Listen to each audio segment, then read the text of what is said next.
JDU के 2022 election में जो कि हार से विधानसभा चुनाव लड़े और तभी से वहाँ थे। अगले बार AIMIM में कुछ गलतफहमियां हुई और उस गलतफहमी की वजह से मैं किसी पर कोई इल्ज़ाम भी लगाया या कुछ ऐसी बातें हुई, मैं उसके लिए माफ़ी चाहता हूँ। रही बात मेरे 2020 में चुनाव नहीं लड़ने के कारण जो भी हमसे गुस्ताखी हुई, उसके बावजूद हमने जो MIM का कैंडिडेट शाहनवाज आलम था उसको मैंने जिताने का काम किया। मेरा मकसद था कि मजलिस मजबूत हो। भले आज हमको टिकट नहीं मिली है, कल मिलेगा। और एक पत्रकार बंधु हमारे अभी बता रहे थे कई महीने से हम पार्लियामेंट चुनाव के बाद विधानसभा की तैयारी कर रहे हैं और हर जगह जा रहे हैं, अपनी बात रख रहे हैं। और अपनी बात में मैं ये रखा हूं कि हो सकता है कि आज हमको मीम चुनाव लड़ाएगी तो हम चुनाव लड़ेंगे।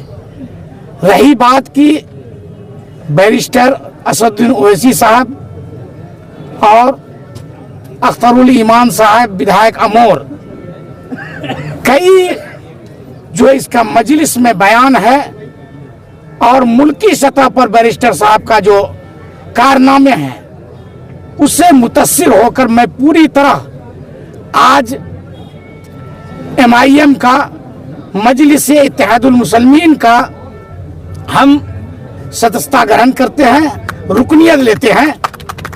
और आज के बाद पार्टी का जो मेरे लिए हुक्म होगा वो हुक्म मेरा सर आंखों पर होगा। जो भी मुझे जिस क्षेत्र के लिए जो कार्य सौंपा जाएगा मैं बखूबी उस पर खरा उतरूंगा और पूरी जिम्मेदारी से निभाने का कोशिश करूंगा। इस बार अगर टिकट आपको नहीं मिलेगा तो फिर क्या MIM पर आरोप लगाएंगे टिकट खरीद बिक्री का? नहीं, ऐसी बात नहीं है।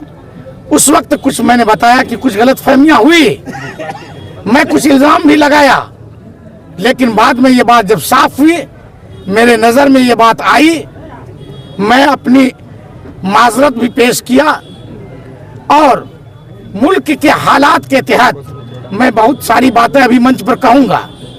हालात के तहत मुझे ये महसूस हुआ कि अपनी क़यादत होनी ज़रूरी है। टिकट मिले नहीं मिले, मैं इस मंच से ऐलान करता हूँ कि मैं कुल हिंद मजलिस इत्तेहादुल मुस्लिमीन के साथ रहूँगा, पूरी मजबूती से रहूँगा। हमारे स्टेट सेक्रेटरी हैं नसीम साहब ने कहा अभी तो ये झांकी है, सारा खेल अभी बाकी है। मुर्शिद साहब एक मजबूत लीडर हैं और यही नहीं बल्कि सीमांचल में इनको कद्र की नज़र से देखा जाता है। मुर्शिद साहब ने आज पार्टी की प्राथमिक सदस्यता कबूल की है, हम उसका इस्तकबाल करते हैं और हम ये समझते हैं कि पार्टी में उनके शामिल होने से सीमांचल में और पूरे बिहार में MIM की लड़ाई और मजबूत होगी। हम आरोप लगा चुके थे पूर्व में टिकट खरीद बिक्री का, फिर वो आदमी पार्टी में शामिल हो रहे हैं, इसको कैसे देखा? सवाल ये पैदा होता है, ये सवाल उनसे पूछ लीजिएगा। वैसे मोमिन की खूबी बताई गई है अत्तायबून, तौबा करने वाले। अगर जो गलती करके अड़ के रहे उसका नाम इब्लीस है और जो गलती करने के बाद झुक जाए उसका नाम आदमी है। इसलिए उसने आदमियत का सबूत दिया है।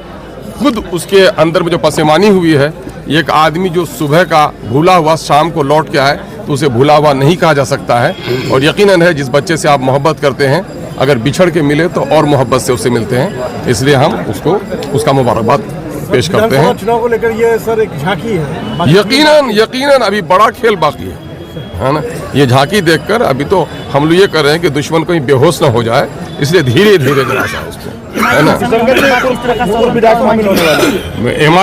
MIM गुलामों की जमात नहीं है, MIM आज़ाद लोगों की जमात है। लेकिन हाँ, इस जमात में लोगों को तहजीब, अपने लीडर और अपने इमाम के हुक्म की पैरवी और अपने फ़र्ज के निभाव करने की जिम्मेदारी शुरू दिन से पार्टी देती है।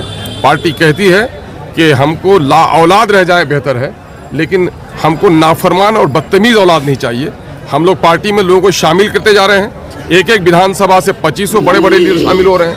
टिकट किसी एक को मिलना है, टिकट का ऐलान अभी नहीं किया जा रहा है। टिकट एक को मिलना है जो पार्टी के सच्चे वफादार होंगे। पार्टी की आला क़यादत बैरिस्टर असदुद्दीन अवैसी साहब का जिसको हुक्म होगा वो उम्मीदवार बनेगा, बाकी लोग उसका साथ देगा। मैं अख्तरुल ईमान ये ऐलान करता हूँ बिहार का सदर कि कल अवैसी साहब ये कहें कि अख्तरुल ईमान तुम्हें उम्मीदवार नहीं बनना है, जो उम्मीदवार बनेगा तुमको उसकी जूतियां सीधी करना है, तो अख्तरुल ईमान इसके लिए तैयार है। पार्टी यही डिसिप्लिन लोगों को दे रही है।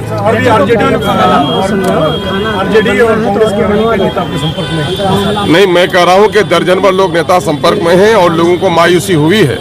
फिरकापरस्त और सांप्रदायिक लोग जो हैं बिहार का दिवालिया कर रहे हैं। हिंदू और मुसलमानों के दरमियान में नफरत पैदा करने के अलावा कोई दूसरा काम नहीं है। और बिहार ने इन कई सालों में जो तरक्की की है, नौकरी मिली है, सीमांचल को नजरअंदाज किया गया है, खासकर मुस्लिम माइनॉरिटी को बहुत नजरअंदाज किया गया है।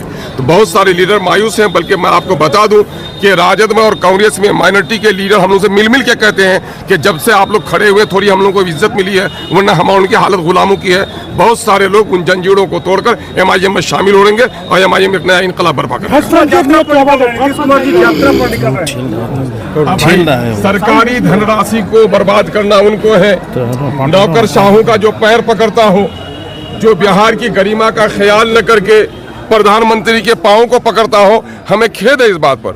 हम माननीय मुख्यमंत्री जनाबे नीतीश कुमार साहब का आदर करते हैं, सम्मान करते हैं, वो हमारे राज्य के मुखिया हैं। लेकिन बिहार की गरिमा को, बिहार के मान और सम्मान को जिस तरह से बिहार का एक शासक सरकारी चाकरों का पैर गोड़ छूता है, हाथ जोड़ता है, इससे बिहार शर्मसार हुआ है। एक नहीं 1000 बार यात्रा कर लें और बिहार के गरीब किसान और मजदूरों के गाढ़े खून और पसीने की कमाई से ये कैंप लगाकर करोड़ों का खर्चा कर दें, उससे बर्बादी होगा। मैं तो कहूँगा कि सीमांचल में आप मत आइए और सीमांचल में जो आपके यात्रा का खर्चा होगा, हमारे बीमारों के लिए एक हॉस्पिटल दे दीजिए, गरीब बच्चों के लिए एक स्कूल दे दीजिए, जिन नदियों पर पुल नहीं बना है उनको पुल दे दीजिए, जिन बेचारे गरीबों के घर बह गए हैं उनको बसने का घर दे दीजिए। ये बड़ा आपका उपकार होगा हमारे गरीबों के लिए। ये राजशाही की तरह जाड़े की रातों को गुजारने के लिए अपनी अलग जगहों पर अलाव और कैंप लगाइए।